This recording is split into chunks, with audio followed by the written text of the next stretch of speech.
Hello, everybody, and welcome back to what is proving to be a very exciting episode of Roll20 Presents The Burning Wheel. Yeah. So, in the break, I thought of what I want to do for your failed spell.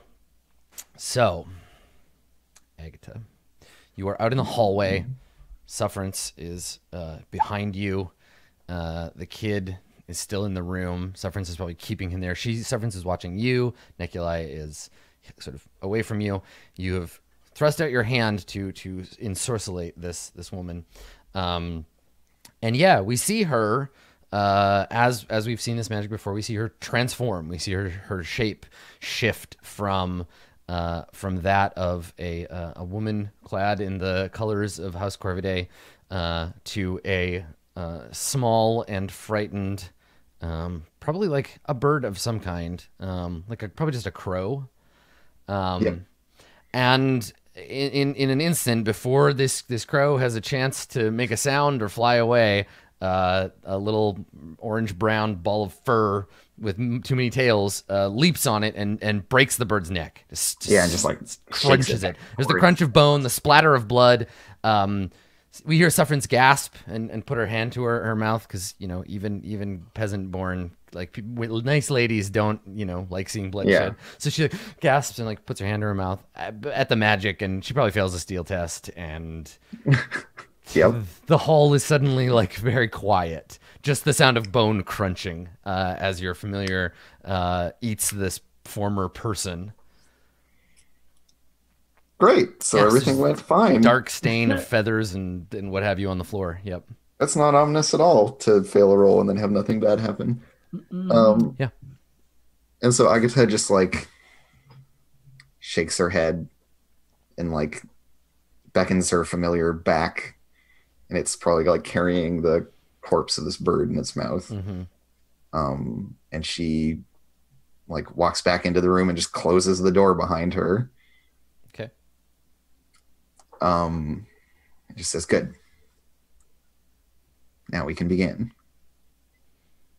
And So finds Nikolai. Sufferance, as you go to close the door, and I think Sufferance shakes her head at you, and she says, I can't be a part of this."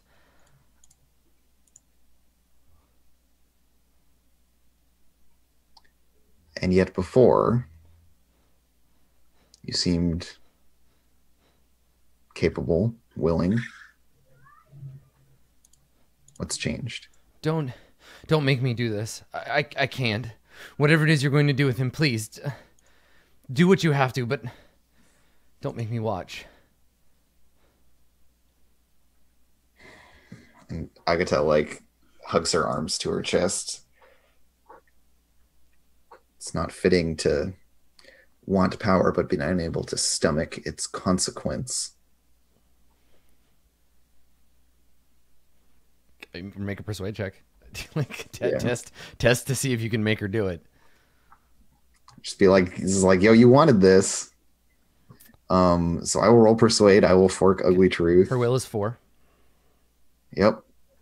Just gotta pick on the kids. That's how you succeed at things. So it gives me an extra die. I'll roll astrology in there. I'm a fork. Ugly truth and intimidation to my persuade. I think those are the appropriate forks. Yep. So let's do that. We'll roll 7 dice against Ob 4. 4. Okay. What could possibly go wrong? I reckon 2. So 9 dice, and I twice in a row, and I got 3 successes and then 2 successes. Is unheard of. There we go. There it is. It's a Fuck close outta one. here. Nice. Now you did say you're rolling the astrology die, so roll that. No, I canceled it. Oh, you didn't? Okay. I just- right. I So was you like, backed I'll off do on that one. Okay, yeah. I wasn't. Intimidation and ugly truth. Right. Yes. Yeah. That was your clear list. Okay. I wasn't sure if that was an addition. No, it's all good. All right. And so yeah, she just hits her with the this is what you asked for. Don't be a coward now. She doesn't- Power comes at a price. Blah blah blah. She doesn't say anything or do anything different, but something about her presence, her body language means you won. You beat her. It's like you can hear that little shift of tense shoulders to as they like relax. Well, it's not even relaxed. It's the like, Like- the exhalation of someone who knows that they're about to witness something terrible but can't turn away, right? She's just like, Yeah. like fine, just do it.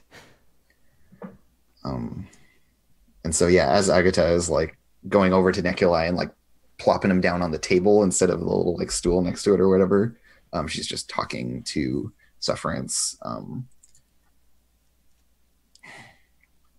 Power always has a price, and to be a witch is to understand that and to not flinch from paying it, to understand when it must be applied.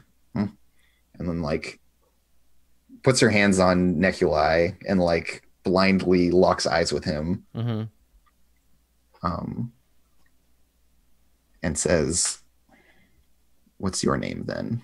And like squints at him, and I'll do my name steely spell. Okay. Which we talked about just being the same as the naming ritual. Yeah. Which I've cast twice, a whole 2 times. Let's cast it again. Okay. God, it's gonna go bad. It's gonna go bad. Okay, so this is another one where I have to do a little bit of figuring. Yeah, I hope everybody else, are we all okay with like seeing this scene out to the end? I know it's been like the whole episode. So Oh far, yeah, but... totally, 100%. Yeah. Okay. Okay, so this is a forever thing, which is +4 ob. Yep. Yeah, because this one, the duration and breadth stuff matter. Okay, so it's a total of +5 ob, +1 for your thing of the guy. Oh, for the ob goes up by 1 because you're casting it in a sanctified Because I'm casting it here. Yeah. So total ob is +6. So it's, I guess, just 6. Or no, it would be 1 plus that, so it's 7. But we have time now. Do you though? So I assume we do because you have more time, but not an infinite amount of it. Like not an hour, right? Like Alessandra is not going to wait that long before she sends someone or comes looking herself. No, but I think I can like spend. make the point that the spell was instantaneous, and then No, but what Andrew is asking for is extra dice for casting slowly. Right. Yeah, so I can cast slowly. The question is how slowly. Yes. Because if spells are normally very short, which this one is, Casting time. then it's The a casting time for a multiplier. spell is equal to its obstacle in actions, and an action is like a heartbeat. So if the ob is 7, or well, really it's 6, because it would be the initial ob. Yeah. So it's 6 times 6 seconds, we'll say. So it's like takes like a minute to cast. Yep. And I will hazard making that like, I don't know, if there's lots of chaos, they sent one person down, she's looking for them, like I'm gonna give myself 10 minutes. So if our casting time is a minute, I can double it and then double it and then double it. So I can get 3 extra dice. Okay. Which means I'm rolling 10 dice. +1 for symbology, +1 for the spell being named. So I'm rolling 12 dice. It's ob 7. Big magic. Do you want to spend a persona? Yes. Okay. So I'm rolling, It's gonna be open ended. and I'm gonna fork astrology. Okay, and forking astrology. So 12 dice plus 1 die plus an extra die for Artha. It's open ended automatically, and then you have up to 2 dice you can reroll with all the fate points you have left. Am I getting help from this mysterious? Not entity? this time. Okay. So modifier of 7, 1 for Artha. The astrology comes later. Ob is 7. In this case, corruption is not necessarily worth tapping because we have other things. But you got it. You did it. You did the thing. Yes! 11 successes. Holy shit. Look at that big pile of That's sixes. what you were saving all of your successes. Astrology, it's whatever. The stars or whatever. It's fine. 11 successes. That's how it's supposed to go when you roll open-ended skills. God damn. Yeah. So you perform. I accidentally rolled it as spirit binding, but my sorcery is the same Sorcery's the same level. yeah. Just, yeah. Yeah, because if I will make a everybody, note. if you look, there's a 5 here and there's a 5 there too. So, you perform the test, you perform the ritual, the spell. And yeah, I think like the shot is probably only of Sufferance's face as Yeah. like there's like chanting and Flickering of the fire like, reflecting lights in her flickering, eyes. and, yeah, the shadows go super long and weird. Yeah. And I think that the spirits of shadow are in this place, and like things are moving around. And I think that by the time the spell is over, you've just sort of lost track of the kid. Like the physical child is just simply not there. Yeah. And I think that what we see, actually the last shot we see is, yeah, we have the Sufferance's face. We hear you talking. There it's very like the witch, like ominous flickering of the fires and stuff. Yeah. And then upstairs, Alessandra, the nurse has been gone for a while. And then at what point are you like, where is she and what do you do? Is like anger that she hasn't come back?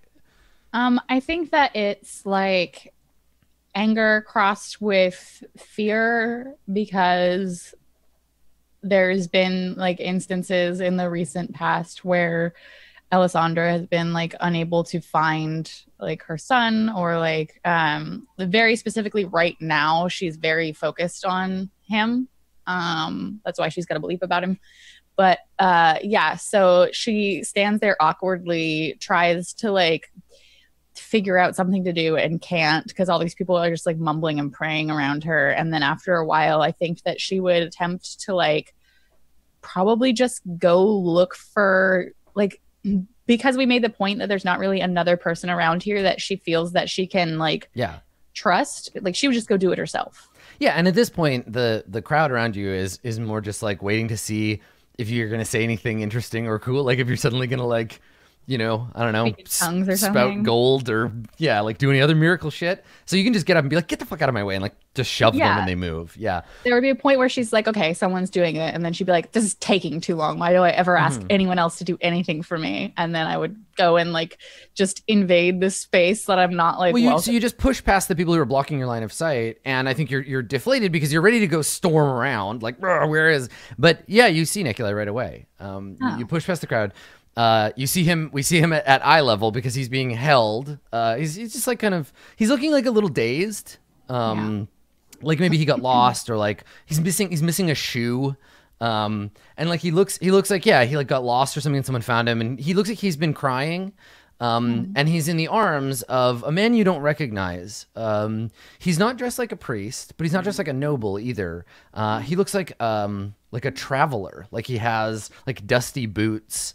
He has a like a cloak draped over one shoulder. Like he's pulled it aside to one shoulder.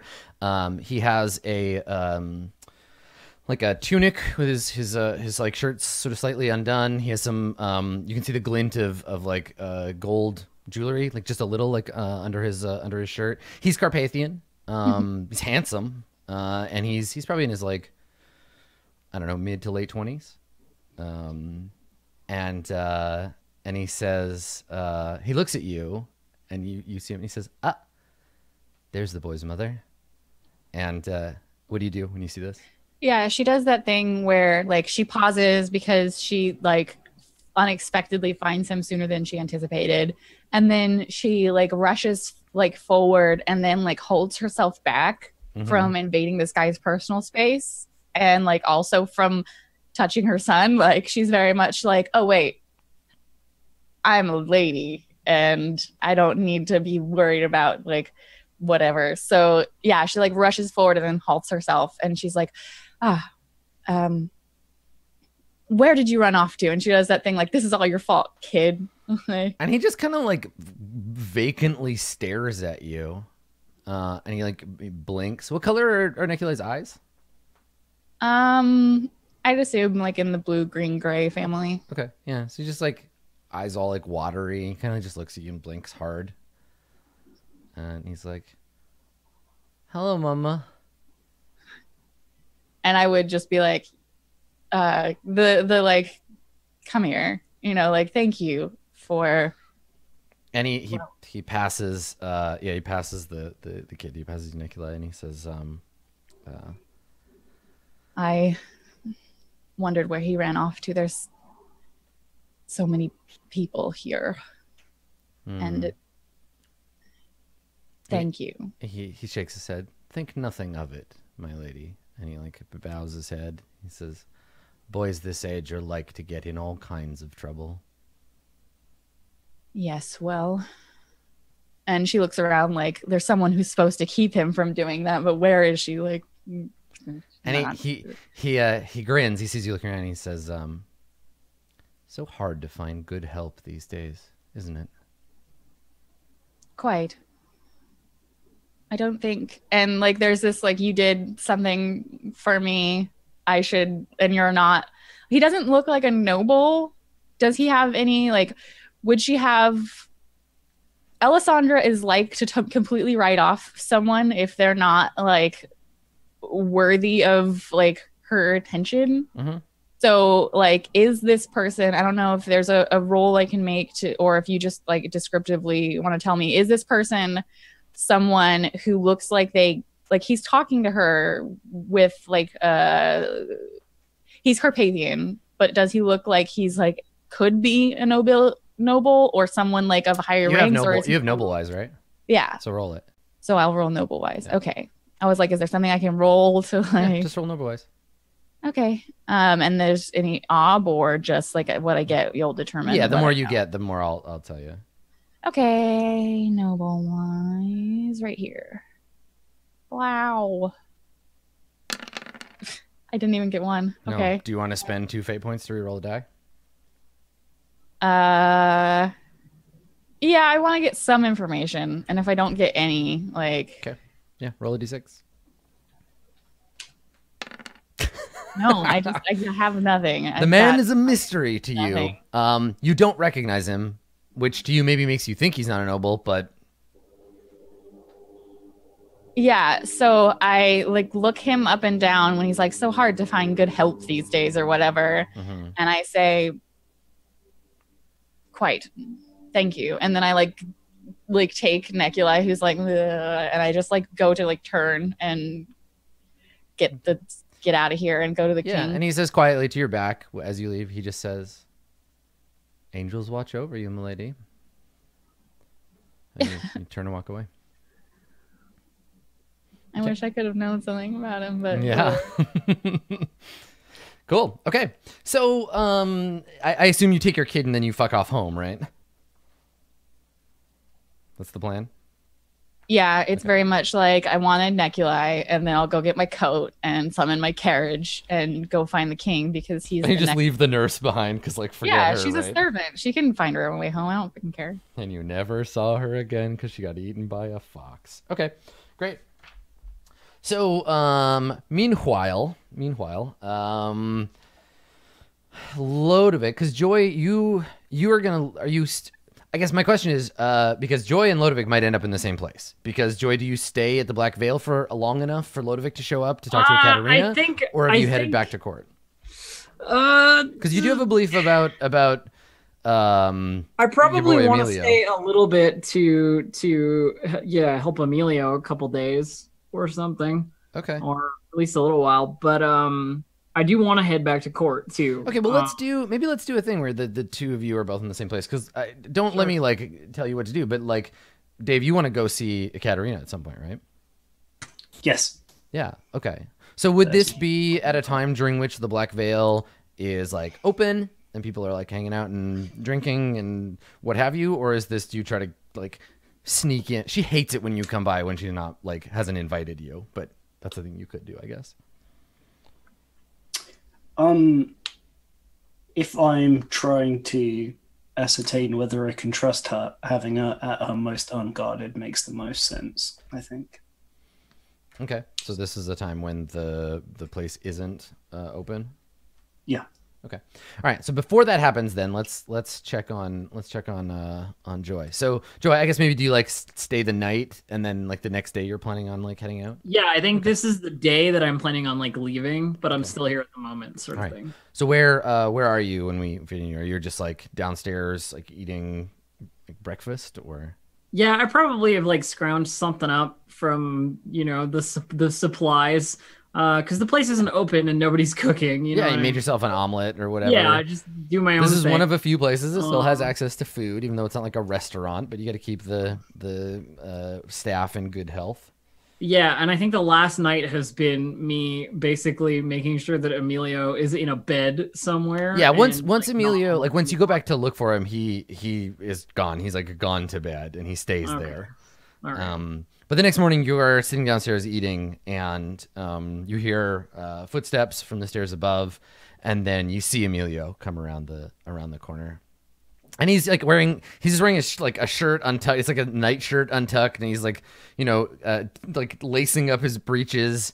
His boots are unlaced, and he's just like coming out all bleary eyed.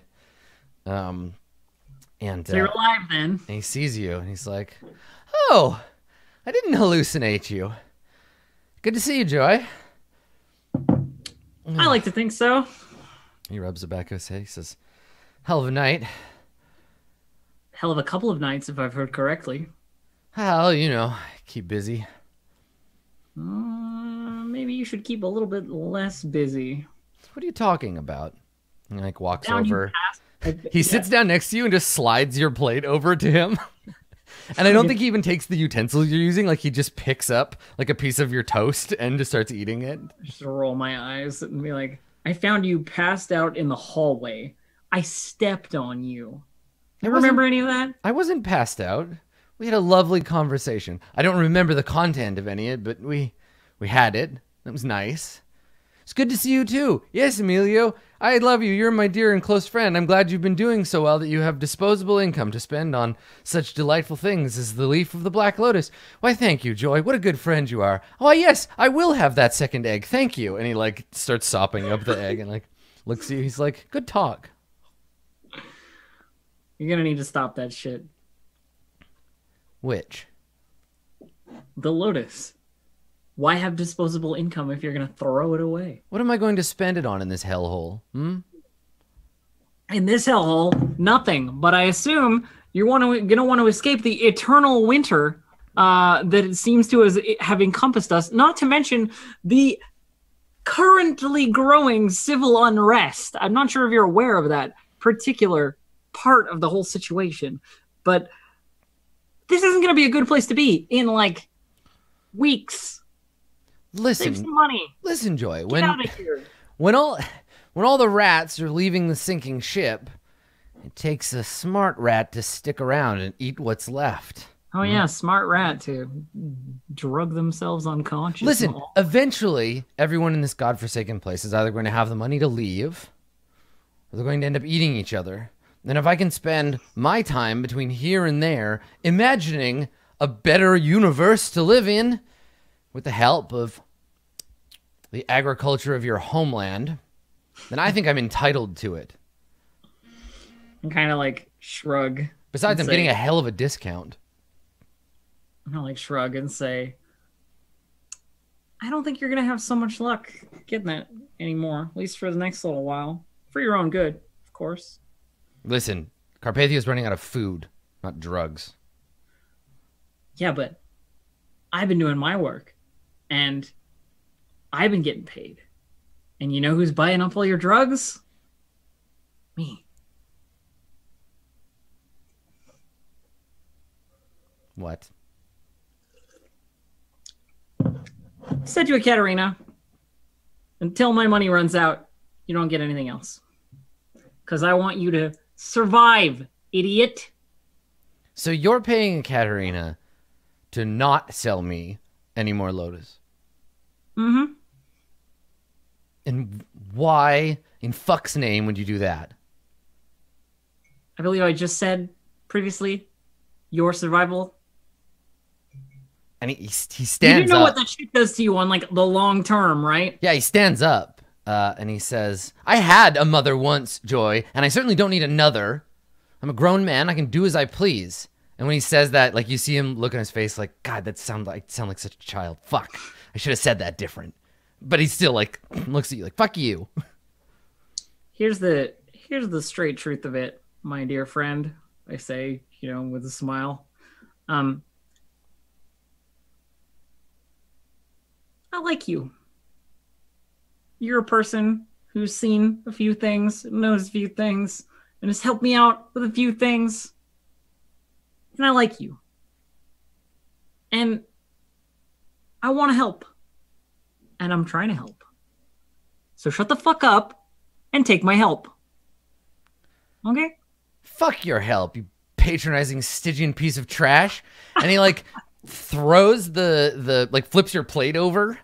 And like takes a step forward. Now like you're sitting and now he's standing like near you and he's like staring down at you. He's got a little bit of a snarl going. And he's like, you can't tell me what to do. No one can. Well, that's a straight up lie. No one can tell you what to do. Katarina's got you on a nice leash. He shakes his head. Katarina didn't come in here and tell me that I could or couldn't do what I want to do. I play my lute, and I get paid, and I spend my money on what I want. And I'll not have you getting in my way. Too late. I'm in your way.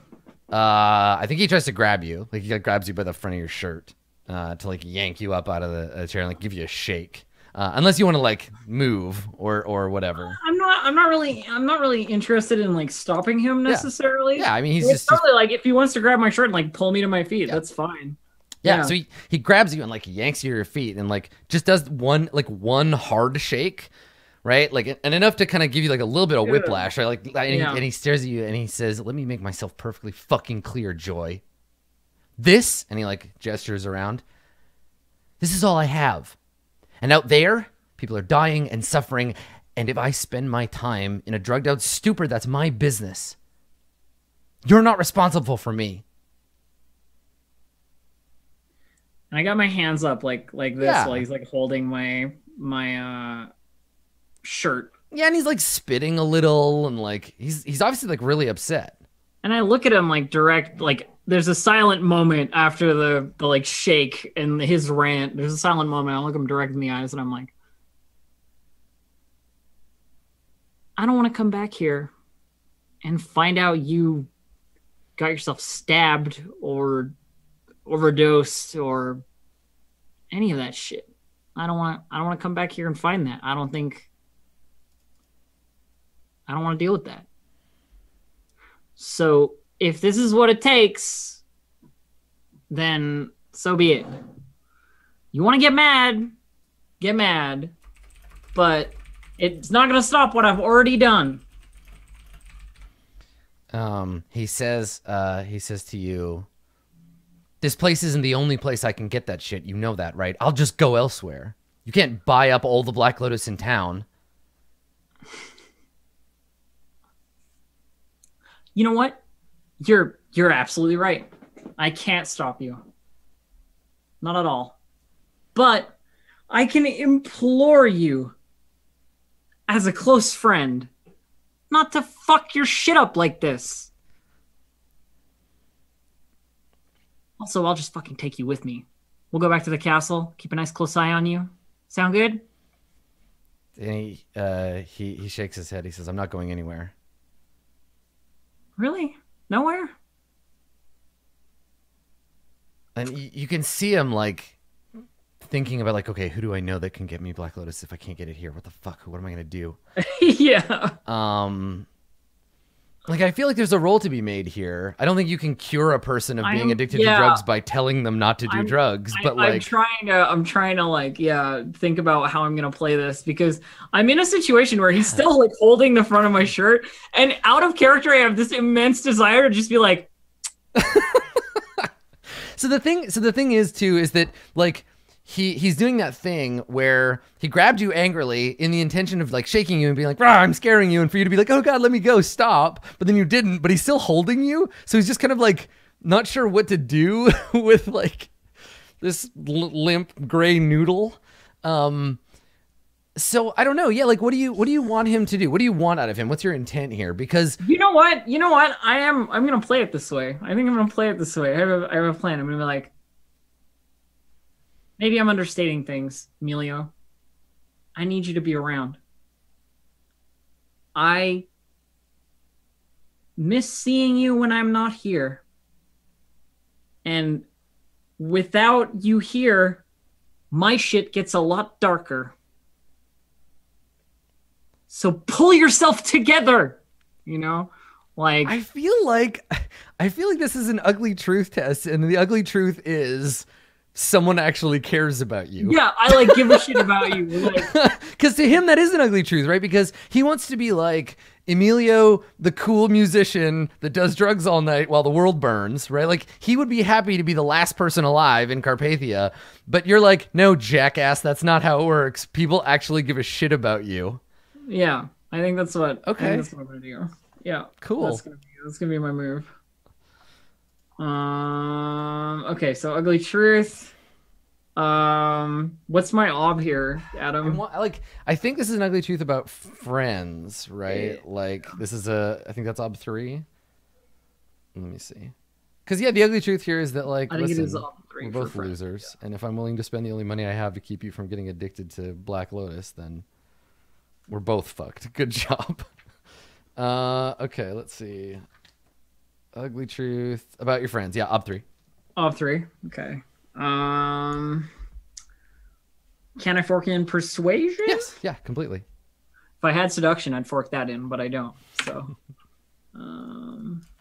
we'll just call it persuasion, and then base ob 3. Boom. Got There it. you go. All right, I'm gonna adjust one of his beliefs slightly. It's interesting to me how Burning Wheel's angle of basically like weaponizing your like all the skills are very aggressive. Yes, they are. There is no like skill for comforting people or like Yeah. we just don't see that. And I think this campaign particularly, like if you're watching this from a like what can I learn about game design perspective, the very, very subtle ways that all role-playing games make statements on purpose or by accident about the worlds in which they take place. Like Burning Wheel does that very subtly. There's a subtle statement about what life is like in the settings of Burning Wheel, no matter what they look like, in what skills are absent and how the skills manipulate people. Yeah. It's fascinating. Yeah. So, the ugly truth here is that like he's not alone as much as he would like to be, and I think so. He looks at you and he kind of like lets go. I'm gonna like dust off my, shirt a bit when he lets go, unrumple it. And he looks at the breakfast he flipped over, and he looks at you, and he says, "Well, like not even a little bit." No, not even a little bit. But you've never even done it before. Like, you could do it with me, and then I would be safe. Oh, come on. Oh, fuck you, Joy. And he like sits down. And he like keeps looking at the plate like, it's probably still good, right? I could probably, but Joy's watching me and that's embarrassing. And he just like sits there like, fuck off. I hate you. And I think that's when Lodowick arrives. I hate you. No, you don't. Yeah, exactly, right? He's like, I fucking hate you. Like, So Lodovic, when you arrive, do you just like come in the front door with like, you have that one person you paid to accompany you that one time. So do you come alone and they like attend to your house? Do you let Oberyn out of his? By myself. It was goddamn awkward as hell last time. Is Oberyn allowed to like be up and walk about? That's up to you. Mechanically. I mean, yes. Oh yeah. He's fine. He's got like a -1 wound penalty or whatever. But like, if you leave the house without him again and go out into the streets alone, we get another sad Oberyn by the window. Like, no, he can it's come so with me. dangerous. He can totally come Okay, with so me. let's do that scene first because there's a thing I want to do there. So you go up to like let Oberyn know, like, come on, boy, we're going for a walk. Excuse me. And there's a guard by the door when you come up. And he doesn't say anything. He just like, you walk up to the door. I suppose they didn't specify that you were to be surreptitious about this. Right. And I go. Okay. So you open the door. And Oberyn has his it's funny, the scene is going to be a great mirror of the one we just saw. So you open the door, and Oberyn has his back to you. He's sitting at his desk. And he doesn't acknowledge when you open the door. He doesn't say anything.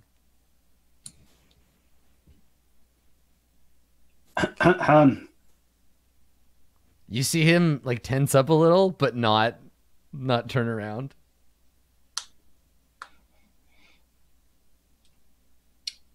Is something wrong? He says very sarcastically, "Do you have need of me, my lord?" Well, yes.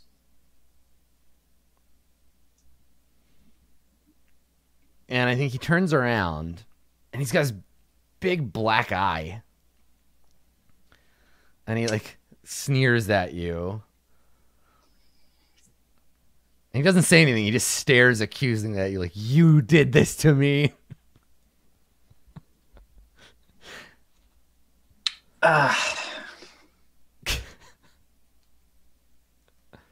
So that's how this is shaken up, has it? I didn't realize I was to be your prisoner now. I told you, I'm sorry about what happened, and I want to make it up to you, but keeping me here and having them make it...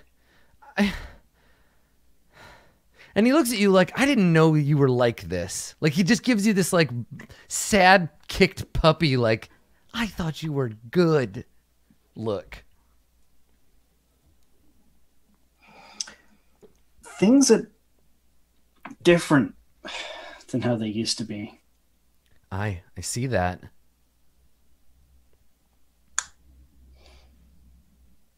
I needed you to keep me safe.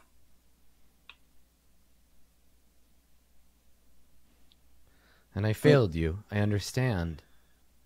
I know that. But the stakes were lower then.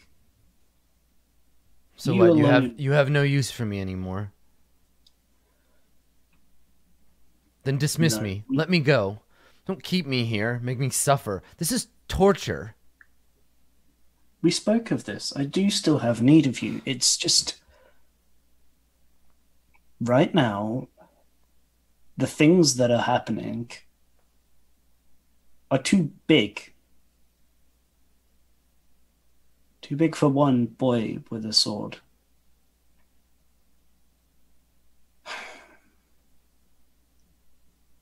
I almost wish that they weren't. I could go back a few months and continue on. I was content, as were you, with our positions, with what we had here, what we spent our days doing. I was forced into a situation that Things and wouldn't it's required changes. things wouldn't be different now. Not if I'd been able to protect her. That's where you're wrong. What happened to my sister is Is there a moment there, like in that pause that you just made? Is that a like where you're thinking like where it doesn't like it felt like you were gonna be like it doesn't matter really, like what happened to her isn't relevant right now, or like I want Lodowick to like connect to that feeling for a minute, like because I don't think that you've had an opportunity to be like, oh yeah, my sister was kidnapped, and maybe there's that moment there where you're like actually being forced to think about it. Also, when we talk about this in such a past tense mode, it's like Right? she's basically dead. She's dead. dead? That's everybody is just kind of acting like Lodowick's new plan is to do this thing to punish them, not to save her. Anyway, I'm not trying to like whatever guide the scene. I just wanted a moment there where Lodowick realizes that maybe this is the first time you've really thought about that in a while. yes.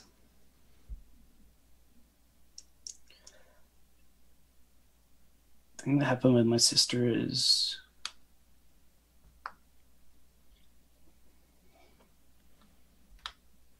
I think the physicians would make a distinction between an illness and a symptom. This city, this country has changed where as I said to you before, it is no longer a place for knights, squires.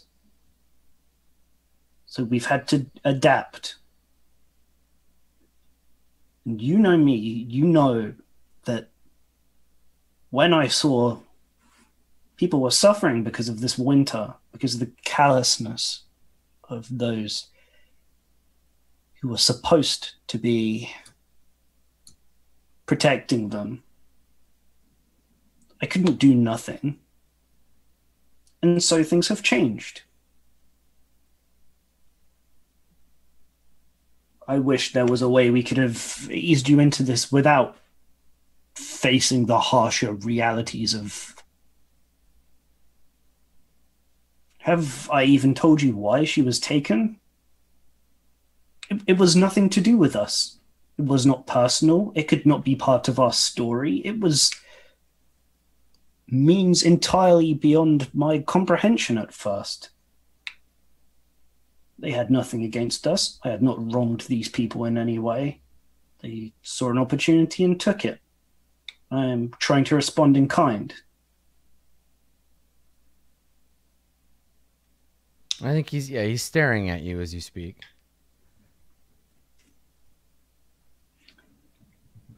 So, what, then, for me?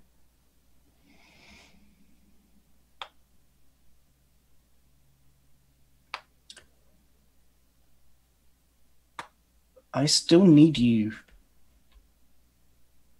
to, as a person I trust, as a person who I know would be there for me. And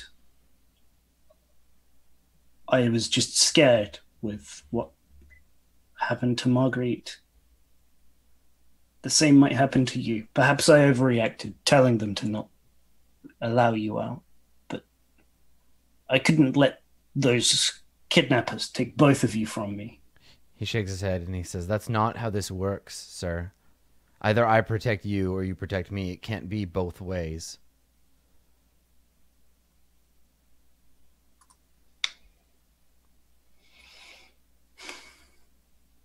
And if you are set on being the one who protects, then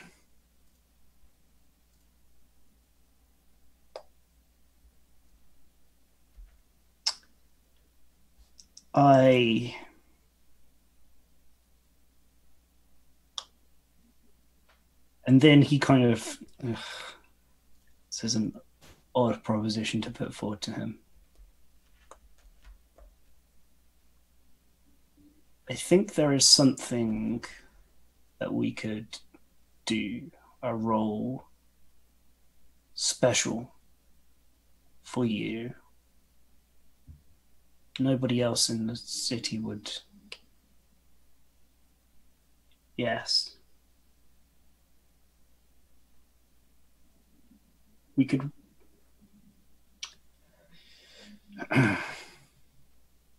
You lost your sword in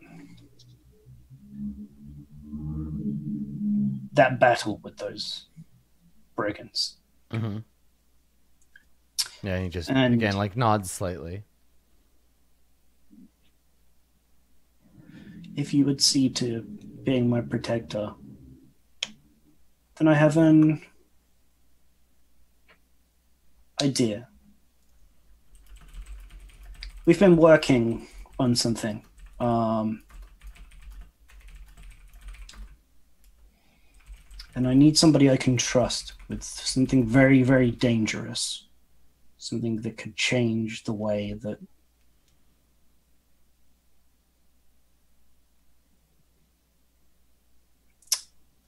To be honest, I'm not entirely sure what the repercussions of this are going to be. I just saw an advantage and decided to take it. I've invested in weapons, new weapons.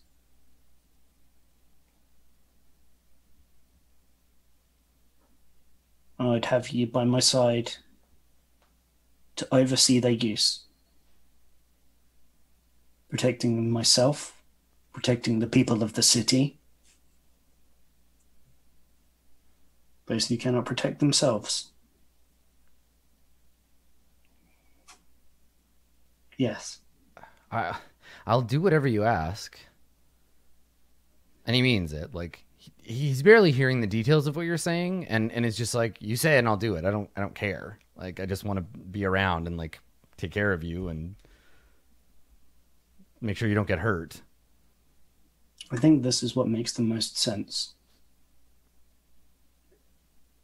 We can return to how things were between you and I, though only slightly materially different. In fact, I need to go and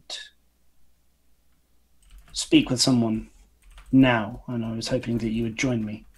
Perhaps we could stop by, pick you up one of these weapons.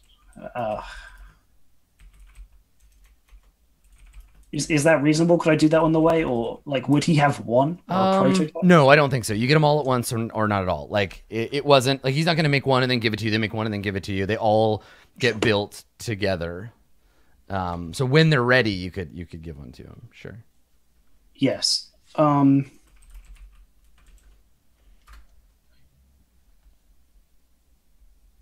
Yes. Not now, but we can see to outfitting you with one of these.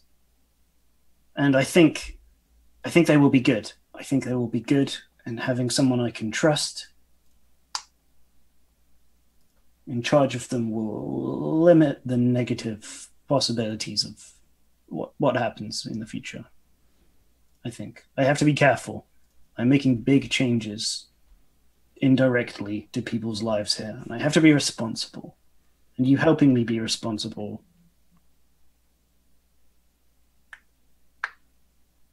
Yeah, I mean, so you know, Oberyn, or we as like players, like, Oberyn will do whatever the fuck you tell him to do, even if he has no skill at it, which he doesn't.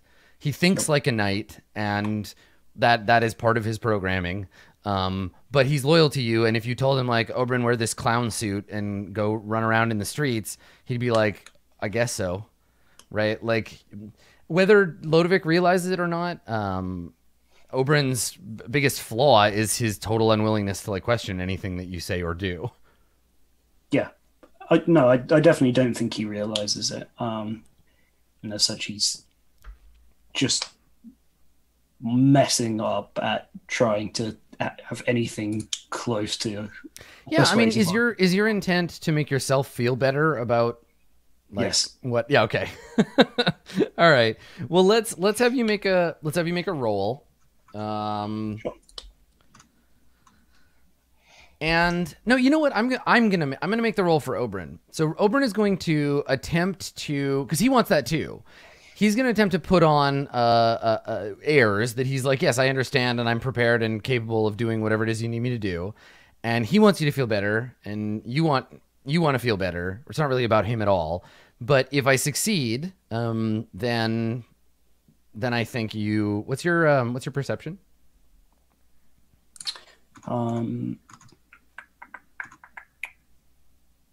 4.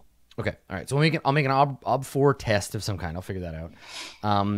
And because the idea here is that he's overcoming your perception to notice that it's not real. That he's kind of like soothing platitudes, basically, just being like, sure. Yes, I'm in. I'm down for whatever it is that you want. He's not great at that, though. Though I think in this case you might be giving him helping dice. Yeah, for sure. Okay. So he's going to try to persuade. This is interesting because you're triggering an NPC to try to persuade you about something. So persuasion's based on will, right? Yes. Okay, he does not have that yet, so I'm going to add it to his being learned. No. Will bad. Persuade. 2 whole life paths. Based on will. But in this case, it's about whether you're smart enough to see through it. So it's a bit of a different case. Sure. Okay, so modifiers. He's got an extra helping die from you.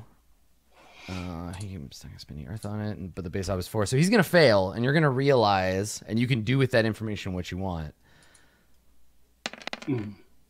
Okay, so he tries his hardest to be like, okay, everything's fine now. Like, you found a new place for me.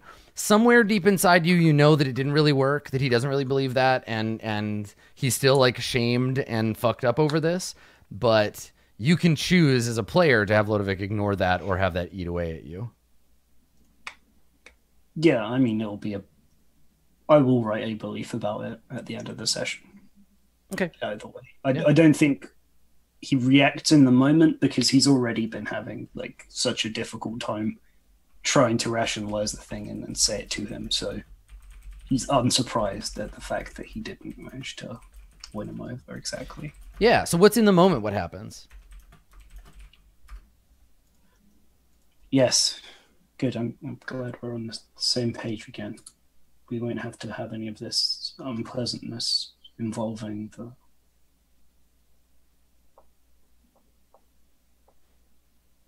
Yeah, so he stands like, okay, well, if we're going somewhere, let's go. Yes. Let's see you with a blade again.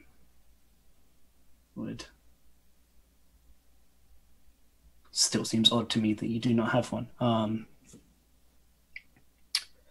I guess we don't have any lying around. So the only people with weapons in your house are Katarina's goons. Right, and I just say, well, you'll be happy to know that you can have your pick. We'll swing by one of my recent acquisitions and allow you to choose a replacement for the time being. Aw, don't feel bad, boy. We'll take you to the sword store, and you can pick out any sword in the store. Because it's my store now. Papa Lodovic will give you a new sword. Okay. Yeah. So that's where you go first. Yeah, just on the way to somewhere I own. All right, cool. Get them equipped again. Well, let's grab a break there, and then I think actually what for Joy now we'll probably end up having you back at the court after this. So you and Lodovic won't intersect, but you had that moment with Emilio. Yeah, I want to make sure that was possible for you. Okay, cool. Yeah, stick around. We'll be back in just a few minutes with more Burning Wheel. Don't go anywhere.